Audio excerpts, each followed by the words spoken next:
Hey everyone, it's WiNGSPAN TT, the fourth best commentator on YouTube, and today I want to talk about Wanted Mode. I want to come back to Wanted Mode, the original multiplayer free-for-all mode from Assassin's Creed multiplayer, going back all the way to Brotherhood. And what I have here today is some footage that I think you're going to learn a lot from, alright? It's really interesting, a lot of really cool stuff happens here. I use a lot of, I wouldn't say really necessarily advanced, super ultimate top tier tactics, but I use a lot of tactics that I think a lot of players don't do, and these are things that I think even intermediate players who want to move into the advanced kind of field of play can learn from, can get into there, be like, oh, I never thought of that before. That's a really good point. Now I will say, this isn't necessarily the best gameplay ever. Like, I definitely make some mistakes, but hey, my mistakes are your lessons, alright? There's certainly things I could have done better, especially early on in this match. You'll see I kind of just completely flub, like right here, coming around the corner. You're gonna see here that TK rocks 123. You can hear that sound. She has activated Bodyguard. As I get in range, people are like, WiNGSPAN, how do you counter Bodyguard? The way you counter it is by attacking the person before the Bodyguard gets to you. Because Bodyguard is slow, it takes some time to get into your area. You can hear it being activated. It makes this ghostly kind of whoosh. It makes a ghostly whooshing noise. So you want to listen for that noise. When you hear Bodyguard, you got four options. One is run in for the easy kill. Two is run from the Bodyguard to get out of its range. Three is to climb somewhere because Bodyguards can't climb. And four is to use smoke bomb or firecrackers or something like that in the Bodyguard, which is usually not worth your ability slot. And here, a minute in, I only got 125 points. Not the best idea. I know my pursuer is somewhere directly in front of me now. I ran over this direction. I'm using this little crowd to kind of put some space between me and them so I can use firecrackers for safety, use my decoys, see if they fall for it, and then I'm just going to scan the perimeter, looking over in the direction of these ruins to see if I can figure out who my pursuer is. And at a certain point, there's so many characters, I'm just not 100% sure, so I start walking away. People are like, how do you identify your pursuer? Well, one of the ways you can identify your pursuer is to simply walk away from all the characters you think your pursuer could be, and the person who chases you has to be your pursuer, because your pursuer, if they want to kill you, they can either chase you or they can use a pistol or something like that. So if you move away and they run at you, and here I'm about to kill them, I drop the decoy, I drop the firecrackers, and I realize it's a decoy. Because the, and there you go, that puppeteer right there is my real pursuer. I run for the chase breaker to get away, and I see an opportunity here, however, for a focus acrobatic. And I don't know, the game kind of bugs out for a second because it's not letting me get the focus. And Rodney Johnson gets the knives on me, but does not get the stun. She is a little too close, and I get it. So the game kind of robbed me of like 300 points there. I should have been at like 500 points. And we see that a player who's like Prestige 12, who's actually the 20th best player in the world in this game, has joined the game, and I was ridiculously nervous at this point. I see TK Rocks over here in the crowd. I know that she's got Bodyguard, so it kind of makes me like ready to anticipate Bodyguard. And when my pursuer and my target are both in range, that's when I decide to pop my decoy. Typically, I don't like to use decoy just to try to, like, fool my pursuer or just to fool my target. But when they're both there, decoy seems like a safe bet. Someone's gonna fall for it. And that guy right there, the Jester, emptying the pistol into my back. And as soon as I saw him, I'm like, I know he's my pursuer. He's walking right at me. He's trying to keep line of sight on me. And I figured, hey, look, man, you want to come after me? You got to chase me. So Elite X Spartan 10 there. Number 20th on the world leaderboards. Much respect, much respect. And see, it doesn't, people are like, oh, only bad players use pistol. Well, that guy's number 20 in the world, and he's using a pistol. And in Wanted Mode, I definitely think pistol is one of the better choices for your ranged attack because, I don't know, because people run a lot. People run a lot. There's a lot of space. It's not like deathmatch where you can definitely know that you can catch up to someone by just like kind of cornering them. People could run at you forever in Wanted Mode, and obviously I messed up there, thinking I could get the easy kill, and I also thought that guy's my pursuer because he's coming straight at me. It just happened to be an NPC, and I'm getting a little tracheotomy there. I was having a little trouble breathing, smoking a lot in my early life. This guy decides he's gonna help me out, stick a blade right through my throat, open up those air, open it up, get some, the yoga breathing is a lot easier when you have an extra hole to breathe through your neck. TK Rocks being my assignee once again, and here I'm kind of taking my time way too much. When you see that someone has two other pursuers, because it shows you that, okay, they have three pursuers, you really can't fuck around. And I have Sixth Sense on, and people again will rag on Sixth Sense like Sixth Sense is for noobs, blah blah blah, you gotta find your people. Well, in Wanted, it's not like the other modes. Your approachers could come from anywhere, and I know this guy's my pursuer because I saw him going after my decoy, but I waited him out, he gets stabbed, then I have enough life now. Rodney Johnson, very good player, I've played with him before. Rodney Johnson is definitely someone to be afraid of, like one of those feared pirates in the open oceans here. Line of sight activating, only the second one. Now we see that Rodney Johnson's this current. I go for the gun, but I fucking release right when he goes through stairs. My bullet is wasted. I spill my seed all over the ground. It's like a modern day form of onanism. And now Rodney Johnson is probably thinking, there's no way WiNGSPAN just got assigned to be my pursuer 2 people in a row. And that's where he, oh, no, he did expect it. Unfortunately, he was not good enough with throwing knives to get the free stun on me. And like I said before in my other videos, throwing knives are a lot more temperamental for stuns than they used to be. They're not like the guaranteed stun, like they are, but you have to be really, really good, like really good. There's no room for error whatsoever. And right now I'm behind Elite Spartan, like he has double my score. But in 1 kill, I jump up 700 points to 1825. I was just at 1100 before. So I almost catch up. See, I'm now in 2nd place.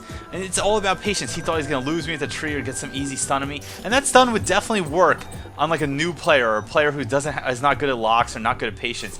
But here, coming in Jay Oblivion, getting another 750 point kill, moving to 1st place with 2575. And I love when the points are like X5, X5. I don't know why. It's just one of those things. Like a mnemonic device sticks in my head, kind of like a cerebral boar from Turok Dinosaur Hunter. Here, Elite Spartan running around too much. And again, I don't know if he's anticipating me. I dropped the firecrackers, and he drops Time Face. And you notice I immediately do not go in for the kill, because if I had tried to kill him at that point, because I lost my my HUD, I would have killed an NPC. So this is, now you're learning here, you learn to counter for Bodyguard, and one of the counters here for Time Face is you just don't kill. Just walk away from the person, and if they want to stun you, they're going to have to move out of the crowd, move into clear space where if you hit X, the only person you could be killing is them. That's also a good counter, by the way, for disruption. If someone disrupts you, and you know that you can't just spam X because you might accidentally kill a bodyguard or decoy or something like that. And here's another strategy, by the way. I notice the Elite Spartan's after me, but I also know I have another pursuer, so I start running around like an idiot. I see my other pursuers after here, and knowing I'm going to die, I just run directly at my other pursuer. Why? I know I'm going to die either way, alright? But in this case, Rodney Johnson gets 250 points. He's like in 6th place. If I let Elite Spartan kill me, he might have gotten 400 points. He might have beaten me into 1st place. So because it's wanted and I can control, you know, to some extent, you know, I know I have multiple pursuers and I can control who's going to have the honor of killing WiNGSPAN. I gave the honor to a person who has the less chance of beating me in this match. Here I use my decoy, try to just, you know, and I don't know if it actually fooled TK Rocks, but it probably just like got his or her attention away for long enough that I was able to get in there and get that kill. So far we got some counters, we got some like meta strategies, and I consider a lot of things meta strategies. Like, okay, well, I cannot directly influence what some people do in this game, but I can directly influence what my pursuers do. I can directly influence sometimes what other players do, and even little things like whether or not I activate this chasebreaker. I left that chasebreaker not activated intentionally because I don't know where my pursuer is, and if I find out my pursuer is right around this corner, I need a chasebreaker to use to go away from them, and I get the execute bonus on Rodney Johnson, 200 points. So up to 3250 points in Wanted, 2 minutes and 40 seconds left on the clock. Wanted is definitely the lowest scoring of the free-for-all matches. Deathmatch, Assassin, you could definitely break 10,000 points. Like, that is not like a feat, okay? Like, you know, it's still not like every game, right? But it's definitely something where it's like not by any means guaranteed. In Wanted, though, to break 10,000, you would have to get ridiculously lucky. I've seen people get 8,000. I've gotten 8,000 points in one. I've seen people get 8,000, 9,000 points.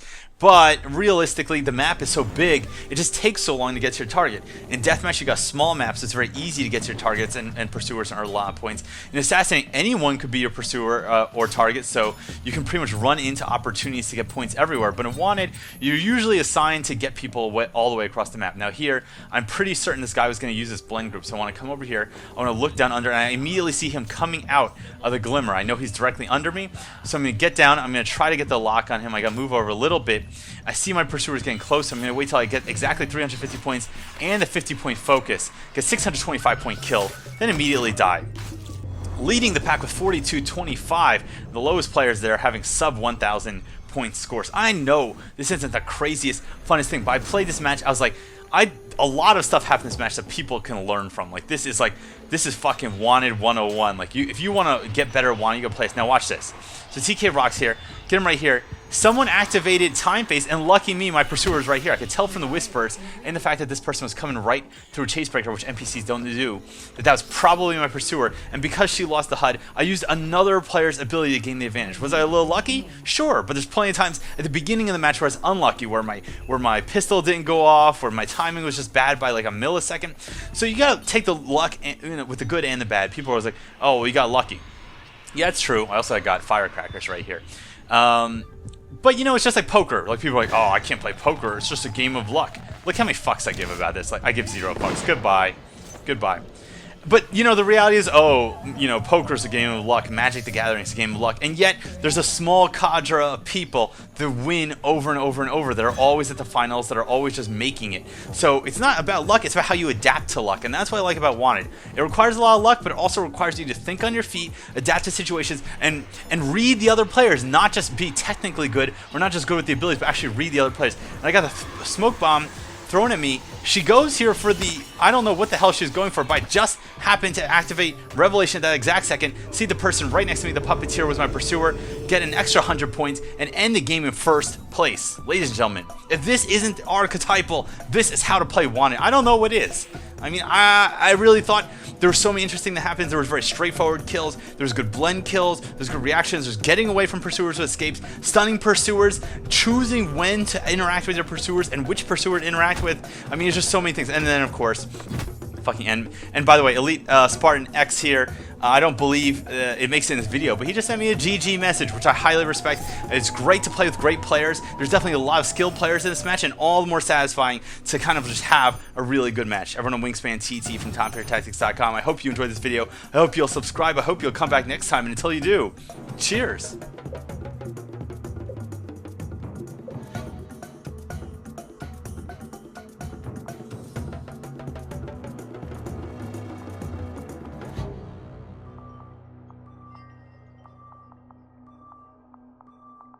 Rematch in 3, 2, 1.